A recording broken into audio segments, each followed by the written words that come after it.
खुलुमबाय गोजोन फुंबिलिनि गासैबो बडलेण्ड बुब्लिनि अनसायगिरिफोरखौ बरायग्रोबाय। दिनै 14 आगस्ट बृहस्पतिबारनि फानजामुथिखौ फरायथिनो लादों आं रबिन बसुमतारिया। फानजामुथिनि गिबियाव दं मेष राशि। देहायाव जानाय बेराम आजारफोरा मोजां थासारियाव फैगोन। सावस्रिखौ जोबोरैनो मोजां मोनगोन। वृष राशि। गोसो थोनायनि बान्दोआव गोग्लैगोन। गोसोआ बोरगोन। साना जेथोगोनां जागोन। मिथुन राशि। समाजनि मोजां हाबा मावनो खाबु मोनगोन। समाजाव बयजोंबो मान होजागोन। कर्कट राशि। नोंथांनि गथ'आ गाज्रि लामाजों आगान सुरगोन। गथ'खौ लानानै जिंगासिगोन।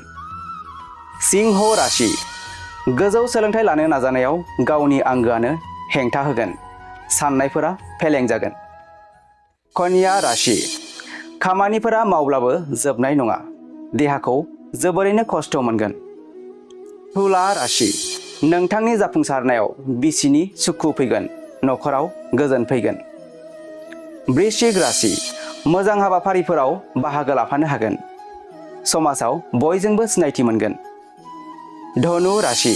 नोंथांनि गथ'आ गावनि थांखिसिम सौहैनायाव फेलें जागोन। दुखु दाहाजोंनो साना बारलांगोन। मकर राशि। जेरावखि थाङा सुथुरा नोंथांखौ सोफै खालामगोन। सांग्राङै थानाया गाहाम जागोन। कुम्भ राशि। नोंथांनि खैफोदनि समाव गावनि आंगोआ मदद होगोन। गोसोआ गोजोनगोन। आरो मीन राशि। नोंथांनि जाफुंसारनायखौ गुबुना हिन जागोन।